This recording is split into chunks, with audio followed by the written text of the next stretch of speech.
Cultura, Hora da Notícia, edição da tarde.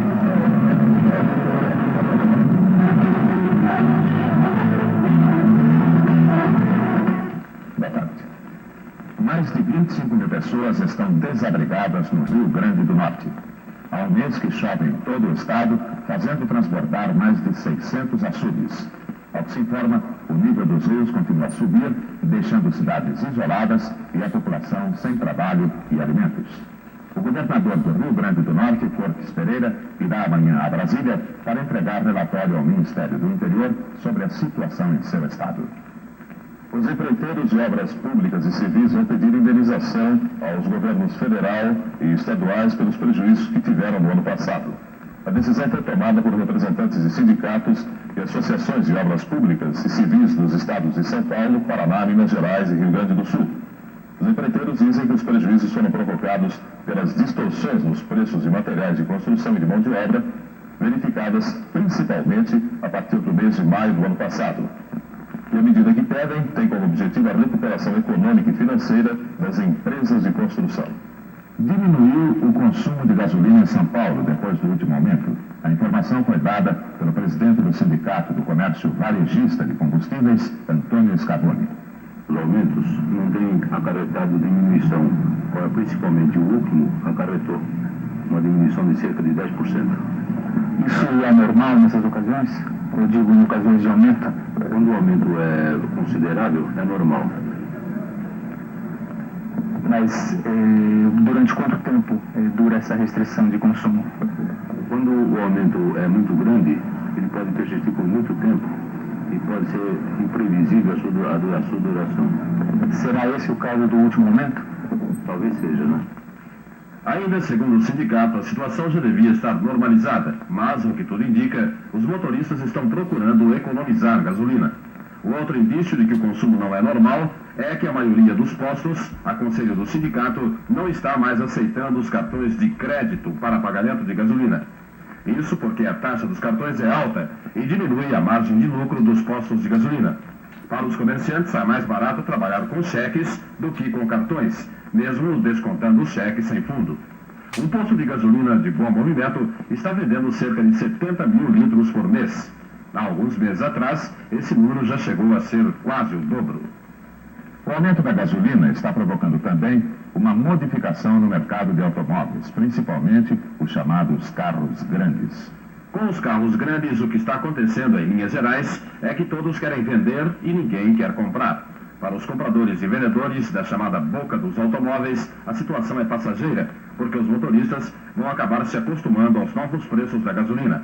Veja o que eles dizem. Está mais ou menos. Podia estar melhor. Já esteve melhor? Já esteve melhor. E por que está mais ou menos agora?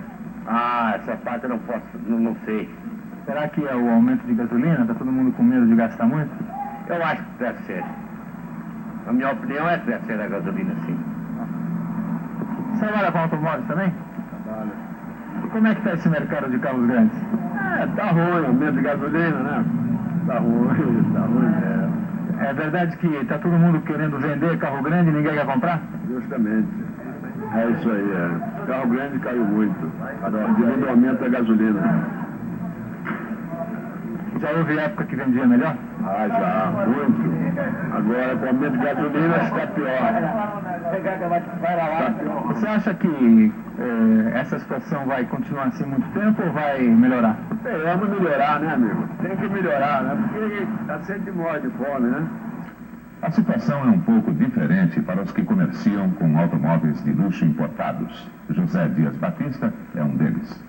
Ele está sofrendo uma restrição provocada talvez pelo aumento da gasolina e um efeito talvez psicológico nessa fase, esse aumento de 30% que ocorreu por último, mas as vendas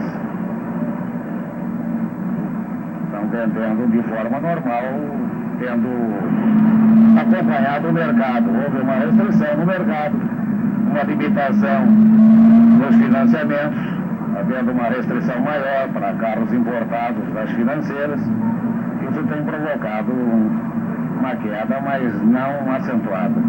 Agora, as fábricas de automóvel estão começando a introduzir em seus novos modelos um novo tipo de acelerador, conhecido como acelerador de 2 estágios. O objetivo é o mesmo: economizar gasolina. O superintendente do Departamento de Estradas e Rodagem e o diretor de operações informaram que o índice de acidentes em nossas estradas é normal. Mas normal só estatisticamente.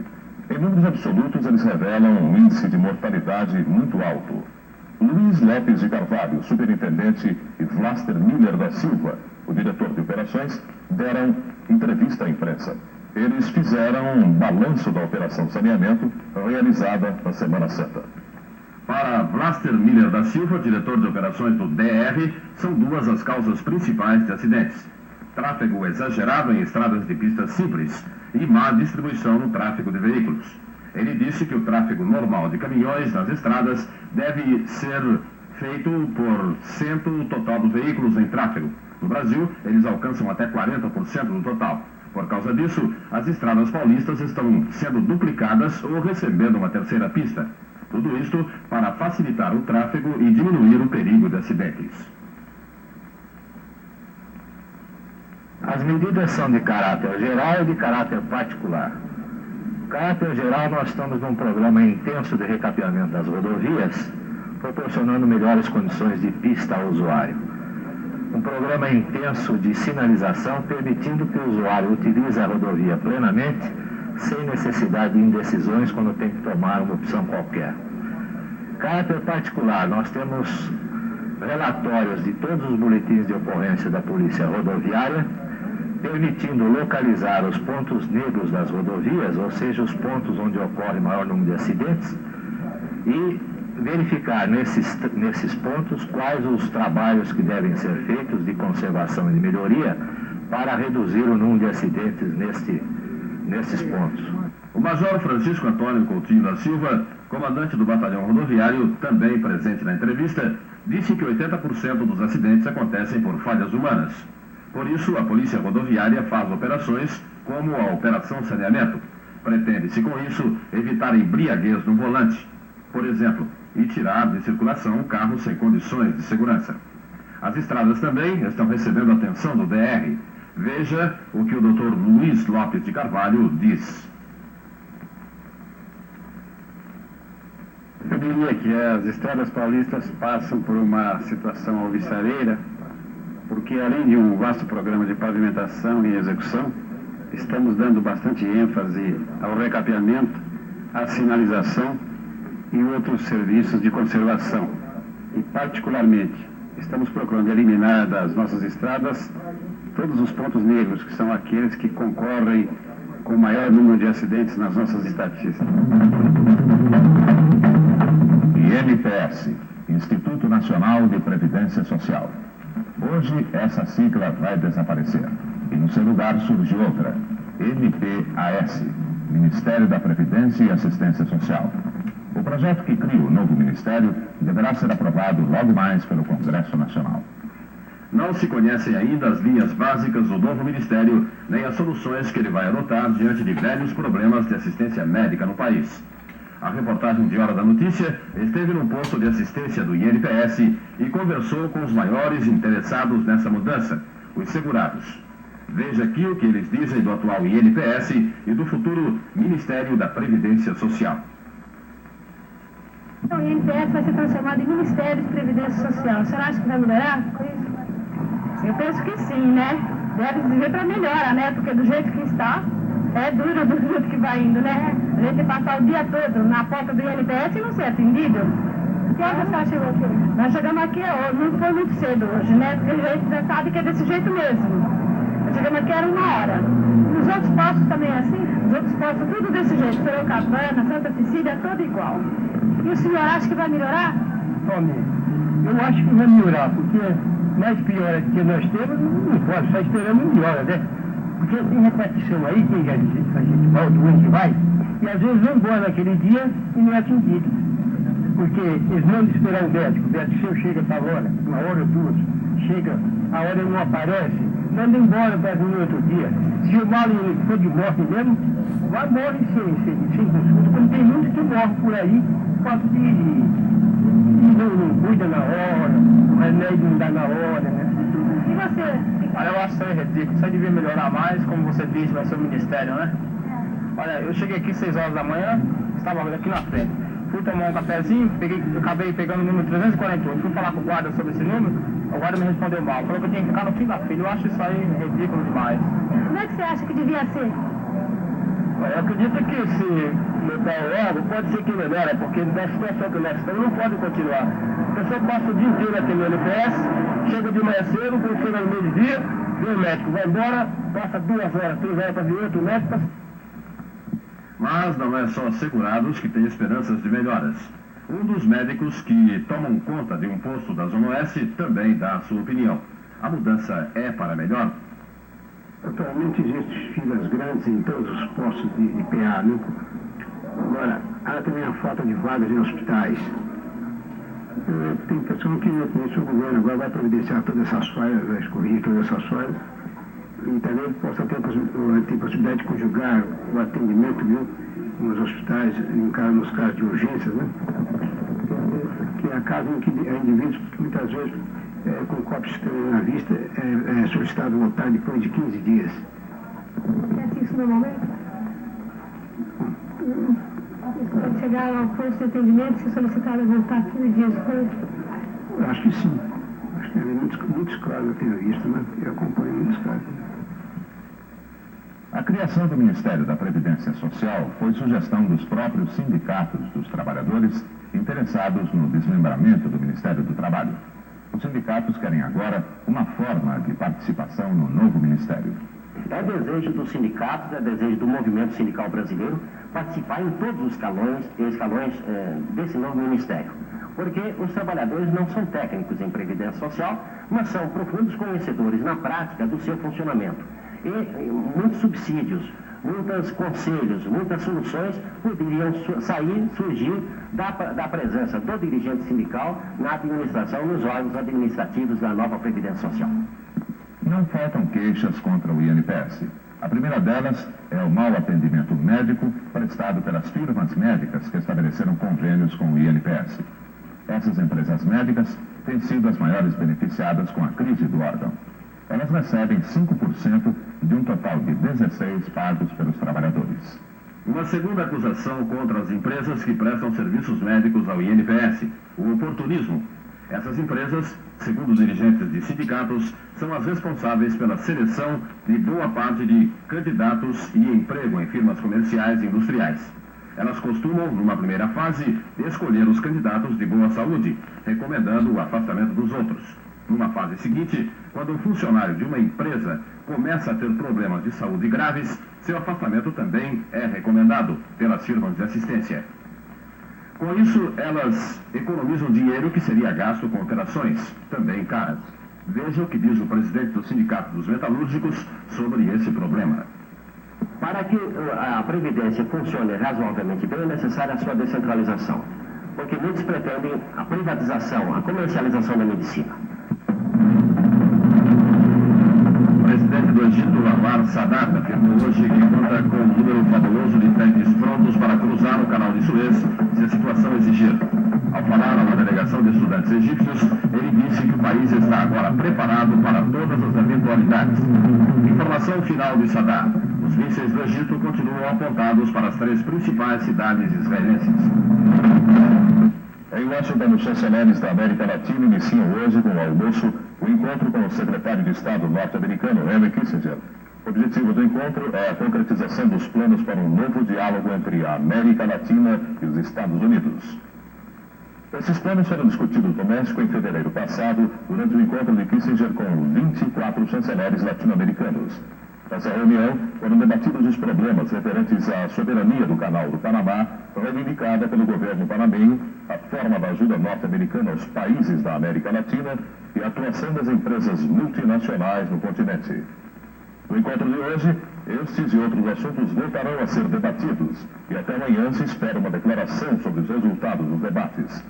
Mas, segundo observadores, essa declaração deverá deixar ainda em suspenso muitas questões relacionadas com a influência dos Estados Unidos na América Latina, tendo em vista a divergência entre os próprios países latino-americanos. Na Argentina pode ser criado o cargo de primeiro-ministro na hierarquia governamental. Esse seria um dos pontos da nova Constituição do país que está sendo reformada. Quem mencionou a possibilidade foi o subsecretário-geral da Presidência, Jaime Figueroa. Segundo ele, a criação do cargo de primeiro-ministro evitaria o desgaste da imagem de Perón por qualquer ação governamental. Seria também uma tentativa a mais para preservar a unidade do peronismo, abalada com a luta ideológica dentro do movimento. No momento, a pergunta que fazem os argentinos é esta: o que acontecerá depois que o velho Perón desaparecer? Segundo Morty Rezeblom, da agência Associated Press, a opinião pública argentina prevê um choque armado entre a direita e a esquerda peronistas assim que o velho líder desaparecer. Isso, segundo os observadores, poderia provocar novamente a interferência dos militares na vida política do país. O Partido Radical de oposição prevê a ascensão das esquerdas, já que Perón foi eleito através do ativo apoio delas. De qualquer maneira, para os observadores políticos, o peronismo conservador estaria fadado a desaparecer na ausência do líder. Isto porque Isabel Perón não é considerada personalidade política capaz de comandar o movimento. Segundo o comentarista da AP, essas previsões se aplicariam também no caso de uma ausência de Perón do território argentino. Há algum tempo, vem circulando rumores de uma longa viagem de Perón ao exterior para tratamento médico. Enquanto isso, prossegue a onda de violência na Argentina. Ontem, a polícia prendeu 4 supostos guerrilheiros do Exército Revolucionário do Povo, entre eles 2 sacerdotes. Os 4 são acusados de um assalto a um destacamento da polícia na colônia indígena de Chaco, quando ficaram feridos 2 policiais. No Chile, 16 empresas estatizadas durante o governo da Unidade Popular foram devolvidas a seus antigos proprietários. A informação foi dada pelo coronel Manuel Toso Guides, gerente-geral do Serviço de Cooperação Técnica do Chile. Segundo ele, as empresas devolvidas são médias. Entre elas figuram desde produtoras de luvas de proteção e fábricas de chocolate até fundições e metalúrgicas. Dessa forma, o governo da junta militar chilena cumpriu sua promessa feita há cerca de um mês ao empresariado do país. Aos trabalhadores que participavam dos lucros das empresas durante o governo de Salvador Allende, os militares prometeram que seus direitos e conquistas serão respeitados. As autoridades militares chilenas voltaram a advertir que agirão com a máxima severidade ante qualquer ato de subversão no país. O anúncio da junta vem 48 horas depois de um apelo feito pelo cardeal Raul Silva Henriques, primaz do Chile, em favor da reconciliação nacional. O promotor do caso Watergate, Leon Jaworski, pediu ontem que um tribunal federal intime o presidente Nixon a entregar gravações de conversas mantidas na Casa Branca. Jaworski tentou obter essas fitas através do advogado do presidente para o caso Watergate, mas não conseguiu. Ele precisa das fitas para instruir o julgamento de auxiliares de Nixon envolvidos na tentativa de encobrimento da invasão do edifício Watergate. Tudo indica que o prestígio de Nixon diminui na medida que o processo evolui. Para os observadores, as eleições de ontem no estado de Michigan foi mais um teste negativo da popularidade de Nixon. Nixon apoiou diretamente o candidato do Partido Republicano, James Pauling, para o preenchimento de uma vaga na Câmara dos Representantes, mas ele foi derrotado pelo democrata Robert Kratzer. O presidente insistiu em realizar uma viagem eleitoral de apoio ao candidato republicano. Observadores acreditam que o resultado aumentará a pressão para que Nixon renuncie. Seria assim afastado o fantasma de Watergate dos candidatos do seu partido nas eleições parlamentares de novembro. Lazer. O paulistano vai ter em breve um novo Ibirapuera. É que ainda esta semana, o prefeito Miguel Colassuono vai destacar uma equipe para coordenar o projeto de Burle Marx para recuperar o Ibirapuera. O projeto pretende devolver ao Ibirapuera a sua característica de lazer e cultura. Os espaços livres servirão para concertos, exposições e apresentações ao ar livre. Além de quadras de futebol de salão, vôlei e bola ao cesto, uma novidade: uma pista permanente de patinação no gelo. Novas áreas serão plantadas e os carros não poderão circular dentro do parque. Eles ficarão no estacionamento ao lado com 4.500 vagas. A circulação interna será feita em trem elétrico ou outro a ser escolhido. Saúde. Você vai ao litoral este fim de semana? Cuidado. É que aumentou a preocupação com a poluição das praias, denunciada pela Secretaria Especial do Meio Ambiente. Hoje, a Câmara Municipal de Santos enviou ao secretário da Saúde, Getúlio Lima Júnior, um requerimento. Ele pede informações sobre a possibilidade de interdição das praias. Em Itanhaém, São Vicente, Praia Grande e Mongaguá, as autoridades preparam campanhas para convencer os turistas de que suas praias não estão poluídas. É que 30% dos turistas esperados na Semana Santa não compareceram. A Secretaria da Saúde já decidiu criar uma comissão de técnicos para examinar o problema da poluição. Um problema que não tem solução a curto prazo, segundo os prefeitos. Eles acham que o problema só deverá ser resolvido com a conclusão do setor oceânico que servirá Santos e São Vicente. E essa obra não tem data prevista para sua entrega. Consumo. A falta de óleo comestível pode terminar amanhã. É que as indústrias já receberam circular do seu sindicato de classe autorizando a venda do óleo dentro dos novos preços autorizados pelo governo. José Vilela, presidente do Sindicato da Indústria de Óleos do Estado de São Paulo, desmentiu a existência de grandes estoques denunciada pelos comerciantes. Vilela disse que o óleo não estava sendo vendido porque o sindicato ainda não havia recebido a lista do Conselho Interministerial de Preços com os novos preços. De todos os países do mundo, a Alemanha seria o menos indicado para isso. Mas é justamente ali que o nazismo parece voltar à moda, em livros, filmes e agora com o lançamento de uma coleção de fascículos sobre a era nazista. Hitler discursando em grande estilo. Estas são cenas de um comercial para a televisão divulgando a publicação dos fascículos que prometem tornar-se uma mina de ouro para seu editor.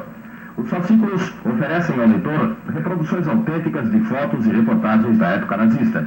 E seu editor alega que está apresentando informações importantes, porque nas escolas alemãs se omite tudo que diga respeito ao tempo de Hitler. As pesquisas de mercado demonstram que ele tem razão. Os jovens alemães manifestam uma curiosidade muito grande pelo que foi a Alemanha da geração anterior. Como incentivo aos leitores, que deverão pagar o equivalente a 7 cruzeiros por fascículo durante 2 anos, a editora oferece ainda um disco com os principais discursos dos líderes nazistas. As críticas a esses fascículos têm sido muitas, mas seu editor descarta dos críticos, assegurando que a juventude da Alemanha Ocidental já atingiu um nível de consciência muito elevado. Para ele, não existe qualquer possibilidade de ressurgimento da simpatia pelas ideias nazistas. Os fascículos que têm o título de O Terceiro Reich estão saindo quinzenalmente e formam a crista da atual onda de livros e filmes sobre Hitler e o nazismo. Os mapas de vendagem mostram que as críticas contrárias só servem para aumentar a sua circulação. Campo de Marte, 9h30 da manhã. Um avião Cherokee 140 levanta voo do Campo de Marte. A bordo vão o piloto, Coronel Rodrigues, e o instrutor Conte. Segundos depois, o aparelho caía na Avenida Santos Dumont. Apesar do movimento intenso, não se produz nenhum acidente. Os ocupantes do Cherokee saem praticamente ilesos. No avião, apenas a ponta da asa esquerda e o trem de aterrissagem quebrados. O aparelho pertencia ao Aeroclube de São Paulo e o acidente, ao que se acredita, foi motivado por pane no sistema de injeção de gasolina. Termina aqui mais esta edição de Hora da Notícia. Voltaremos com outra, ainda hoje às 9 da noite. Até lá.